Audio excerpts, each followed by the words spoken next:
का व्यास करेंगे। Next topic हम परिभाषा वैसे मैंने कल बता दी थी समुच्चय के व्यास के लिए।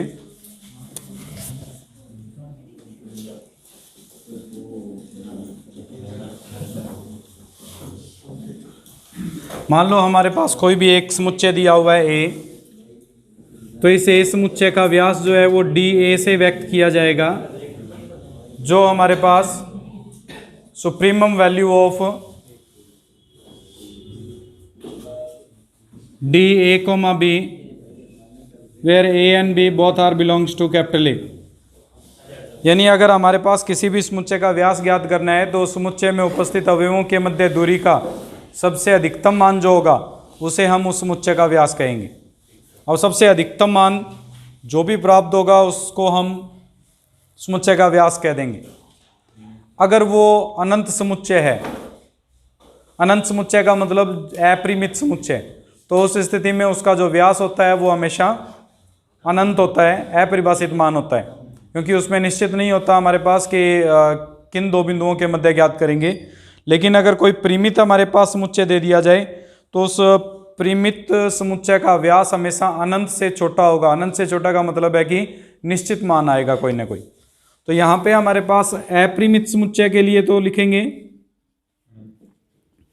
अपरिमित समुच्चय, उसके लिए तो हमारे पास हो जाएगा डी ए बराबर अनंत, और परिमित समुच्चय उसके लिए हमारे पास जो व्यास होगा वो अनंत से छोटा कोई भी मान प्राप्त हो सकता है जो परिमित समुच्चय को व्यक्त करता है। परिभाषा लिख लीजिए।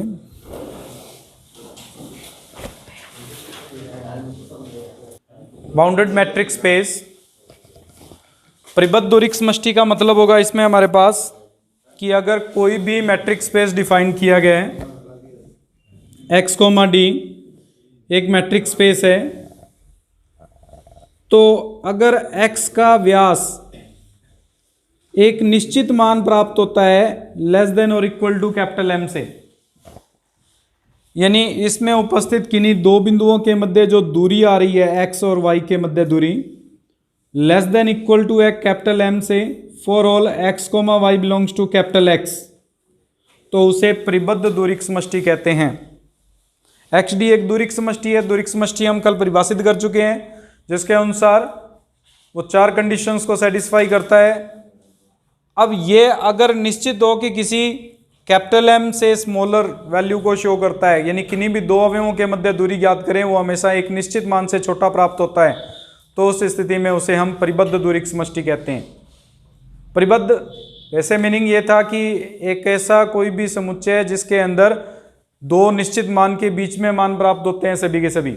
यहाँ पे भी एक निश्चित मान के बीच में ही प्राप्त हो रहे हैं, कैपिटल M से छोटा होगा और जीरो से तो बड़ा होगा ही होगा। पहली कंडीशन थी मैट्रिक्स स्पेस की, तो उस जीरो से ग्रेटर देन यानी लोअर बाउंडेड को तो हम शो ही नहीं कर रहे, अब सिर्फ अपर बाउंडेड को शो कर देंगे तो भी ये बाउंडेड सेट हो जाएगा, बाउंडेड मैट्रिक्स स्पेस बन जाएगी। तो परिभाषा इसमें लिख लो, यदि कोई मैट्रिक्स स्पेस बाउंडेड हो तो उसे हम, इसमें सबसे पहले डी एक्स कोमा ए का मतलब क्या है। यहाँ पे ये जो डी एक्स कोमा ए को परिभाषित किया है हमने वो क्या है। कल हमने डी ए कोमा बी को परिभाषित किया था, इसका मतलब था infimum value of D A comma B for all A belongs to capital A and B belongs to capital B, अर्थात किन्हीं दो समुच्चयों के मध्य न्यूनतम दूरी थी। अब दो समुच्चयों के मध्य दूरी जो होती है वो किन्हीं दो अवयवों के मध्य दूरी का सबसे छोटा मान जो होगा उसे हम उन दो समुच्चयों के मध्य दूरी कहते हैं।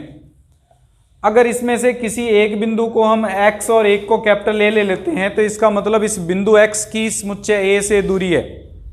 इस x की A से जो दूरी होगी वो infimum value of D x comma A such that A belongs to capital A, यानी इस समुच्चय A के किसी अवयव से x की जो न्यूनतम दूरी बनती है, प्रत्येक अवयव से दूरी बनाई जा सकती है, प्रत्येक अवयव से दूरी ज्ञात की जा सकती है, लेकिन उन दूरियों में सबसे जो न्यूनतम मान होगा वो इस समुच्चय से इस बिंदु की न्यूनतम दूरी को व्यक्त करता है। डी एक्स कोमा ए से लिखेंगे। हमें यहाँ पे यह सिद्ध करना है कि डी की यानी x की a से दूरी और y की a से दूरी का अंतर हमेशा x से y की दूरी के छोटा होता है।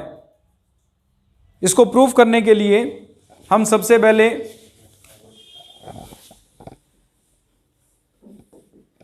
डी एक्स कोमा ए लेके चलते हैं।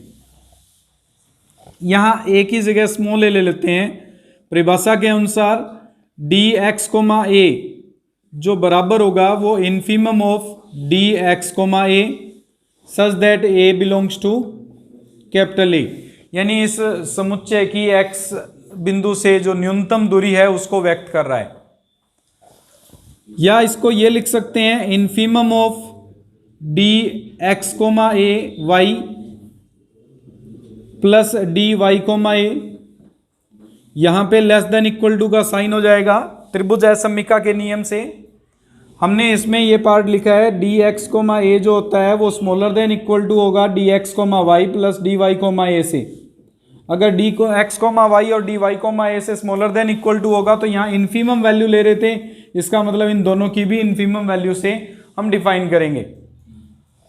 या डी एक्स कोमा ए बराबर ये एक्स और वाई दोनों ही हमारे पास कैपिटल एक्स के एलिमेंट हैं और इन कैपिटल एक्स के एलिमेंट्स में सबसे न्यूनतम दूरी का कोई मतलब नहीं है, क्योंकि प्रत्येक बिंदु में सबसे न्यूनतम दूरी, दो बिंदु दिए हुए हैं, दो बिंदुओं के मध्य जो दूरी होगी वो न्यूनतम कह लें चाहे अधिकतम कह लें वही पार्ट रहेगा हमारे पास।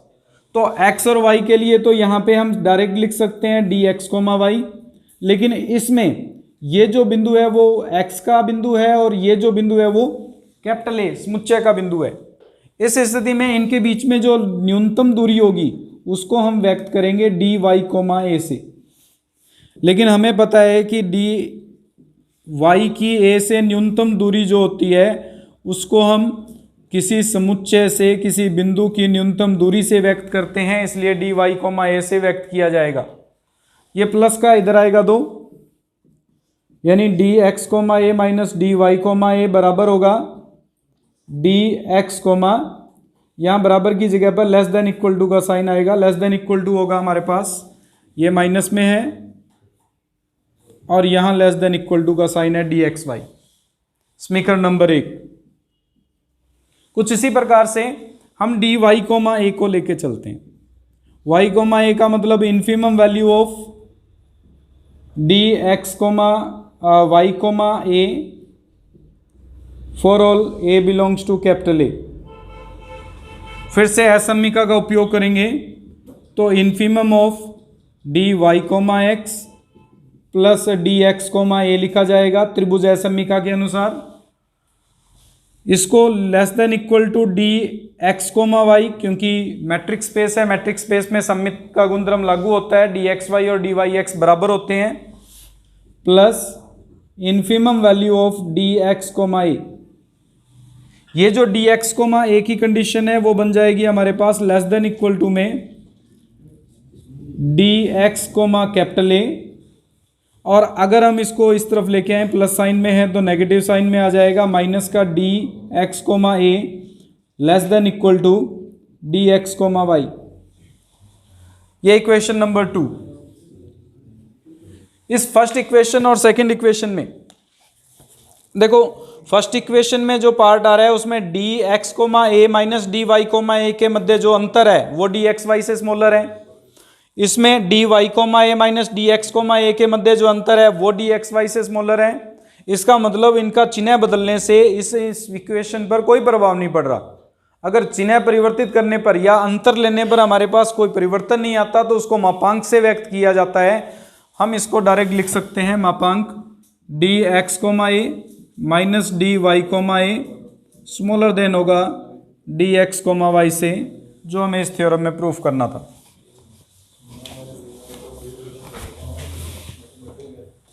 यहां पे हमारे पास D star X comma Y को दूरिक समष्टि सिद्ध करना है। तो D star X comma Y को दूरिक समष्टि सिद्ध करने के लिए दूरिक समष्टि की जो 4 कंडीशंस थी वो सारी अप्लाई करके देखनी है इसमें होती है या नहीं। सबसे पहली कंडीशन हमारे पास ये बनना चाहिए कि D star X comma Y का जो मान है वो 0 से बड़ा होना चाहिए। अगर 0 से बड़ा होना चाहिए तो यहाँ पे एक m जो है वो परिभाषित किया हुआ है कि ग्रेटर देन है 0 से, यहाँ x और y जो हैं वो कैपिटल X के एलिमेंट हैं और m जो है वो 0 से बड़ा है, ये दिया हुआ है।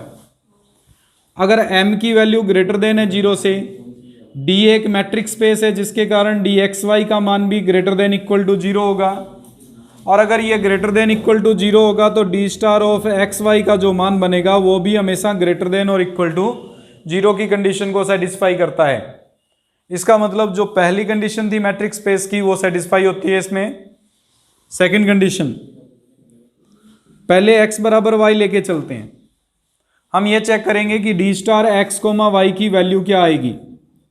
अगर x बराबर y है और d एक मैट्रिक्स स्पेस है तो dxy का मान 0 होगा, और अगर dxy का मान 0 रखते हैं तो m इंटू 0 अपॉन 1 प्लस 0 यानी 0 आ रहा है, अर्थात x बराबर y पर d star x comma y का मान 0 है। कुछ इसी प्रकार से सेकंड कंडीशन लेके चलते हैं। d star x comma y की वैल्यू अगर 0 लेके चलेंगे तो इसका मतलब हो गया हमारे पास कि m dx comma y upon 1 plus dx comma y की वैल्यू 0 होगी, जिसको सॉल्व करेंगे तो dx कोमा y की वैल्यू 0 बनती है, और dx कोमा y की वैल्यू 0 का मतलब है कि x बराबर है y के, क्योंकि d एक मैट्रिक्स स्पेस है परिभाषित किया हुआ है। तो इसमें हमारे पास ये भी कंडीशन सेटिस्फाई हो रही है कि अगर x बराबर y है तो d star x comma y की वैल्यू 0 है, और अगर d star x comma y की वैल्यू 0 है तो x बराबर y की कंडीशन को सेटिस्फाई करता है। उसके बाद में थर्ड कंडीशन,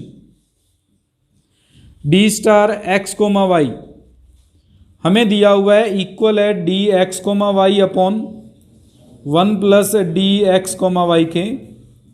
हम इसको m dy comma x upon 1 plus dy comma x लिख सकते हैं, क्योंकि d एक मैट्रिक्स स्पेस है और मैट्रिक्स स्पेस में सममित की कंडीशन को सेटिस्फाई करता है। dx कोमा y जो होता है वो dy कोमा x के इक्वल होता है, और अगर हमें एक्स वाई कोमा वाई की जगह वाई कोमा एक्स लिख सकते हैं तो D star of x comma Y जो है वो इक्वल हो जाएगा D star of Y comma X के। यहाँ पे हमने इंटरचेंज कर दिया एक्स की जगह वाई और वाई की जगह एक्स, तो उस स्थिति में ये जो वैल्यू होगी वो भी हमारे पास इंटरचेंज करते हुए D star of Y comma X की वैल्यू बन जाएगी, अर्थात डी स्टार में भी एक्स और वाई जो हैं वो सममित हैं। चौथी कंडीशन हमारे पास, हमें त्रिभुज असममिका का सिद्ध करना है। इसमें त्रिभुज असममिका को सिद्ध करने के लिए D star of X Y को लेके चलते हैं। ये जो मान है वो इक्वल है M D x comma Y upon 1 plus D x comma Y. अगर इस डी एक्स कोमा वाई में एक जोड़ दिया जाए और एक घटा दिया जाए तो हमारे पास जो कंडीशन बनेगी उसके according m 1 plus D x comma Y upon 1 plus D x comma Y को अलग minus M upon 1 plus D x comma Y को अलग लिखा जा सकता है। ये जो टर्म है D star X comma Y वो कन्वर्ट हो जाएगी हमारे पास M plus minus M upon 1 plus D x comma Y में, दो पार्ट्स में डिवाइड हो जाएगी। हमें पता है कि D एक मैट्रिक्स स्पेस है। अगर D एक मैट्रिक्स स्पेस है तो डी एक्स कोमा वाई की value d x comma Z plus D Z comma y से हमेशा स्मॉलर देन इक्वल टू होता है। अगर दोनों तरफ 1 ऐड कर दिया जाए तो भी हमारे पास इस पर कोई इफेक्ट नहीं पड़ेगा, लेकिन जैसे ही हमारे पास इसमें रेसिप्रोकल करेंगे इसको 1 upon 1 plus D x comma Y, ये ग्रेटर देन इक्वल टू हो जाएगा 1 upon 1 plus D x comma Z plus D Z comma y से, और माइनस एम से मल्टीप्लाई कर दिया जाए। माइनस एम से मल्टीप्लाई करते ही हमारे पास 1 plus D x comma y smaller than equal to हो जाएगा minus M upon 1 plus D x comma Z plus D Z comma y से। दोनों तरफ m ऐड कर देने पर भी हमारे पास बाद में कोई इफेक्ट नहीं पड़ेगा, क्योंकि दो पॉजिटिव वैल्यूज को ऐड करने पर इनइक्वालिटी सेम रहती है। ये जो पार्ट है वो तो वापस कन्वर्ट हो गया हमारे पास D star of x comma Y में, और ये स्मॉलर देन इक्वल टू आ गया हमारे पास m minus M upon 1 plus D X Z plus D Z Y से। अगर लघुत्तम ले लेते हैं इसमें 1 plus D x comma Z plus D Y Z comma Y का m कॉमन आ जाएगा 1 plus D x comma Z plus D Z comma Y -1 बच जाएगा। 1 से ये 1 कैंसिल, 1 माइनस 1 अलग अलग किया जाए इसको तो m d x comma Z upon 1 plus D x comma Y plus D Z comma Y और m d Z comma Y upon d 1 plus D x comma Y plus D Z comma Y में परिवर्तित हो जाएगा। ये दो parts को हमने अलग अलग किया है। इसमें जो हमारे पास अंश में पार्ट आ रहा था उसको दो पार्ट्स को अलग अलग करते हुए हम इसको व्यक्त कर रहे हैं। और आगे सॉल्व करें तो देखो असमीका है, इस असमीका में ये जो भाग है वो ग्रेटर है। ग्रेटर है तो अगर किसी भाग वाली संख्या को हटा दिया जाए तो और भी ग्रेटर वैल्यू को शो करेगा, उससे स्मॉलर वैल्यू कभी भी नहीं बन सकती। हम इसके अंदर डी एक्स जेड दिया हुआ है तो डी एक्स जेड, यहां एक्स जेड था, ये डी एक्स जेड की टर्म को हमारे पास यहां रख लेते हैं, डी जेड वाई को हटा देंगे। इन जेड और वाई के मध्य जो दूरी है उसका भाग हो रहा है जोड़ के अंदर, उसको हटा देंगे तो भी इनइक्वलिटी पर कोई इफेक्ट नहीं पड़ेगा। और यहाँ पे डी जेड वाई दिया हुआ है तो डी जेड वाई को रखते हुए डी एक्स जेड को हम हटा देंगे तो इस पर भी हमारे पास असमीका पर कोई प्रभाव नहीं पड़ेगा। अर्थात इस पार्ट को हम सॉल्व करते हुए ये लिख सकते हैं less than equal to D x comma Z upon 1 plus D x comma Z, और ये लिखा जा सकता है M D Z comma Y upon 1 plus D Z comma Y, जो कि हमारे पास D star of x comma Z plus D star of Z comma Y को परिभाषित करेगा। अर्थात D star of x comma Y less than equal to होगा D star of x comma Z plus D star of Z comma y से, जो कि त्रिभुज असमीका है, त्रिभुज असमीका को संतुष्ट करता है। चारों कंडीशन सेटिस्फाई हो रही हैं, अर्थात डी स्टार भी एक मैट्रिक्स स्पेस है, एक्स कोमा डी स्टार दूरिक समष्टि है।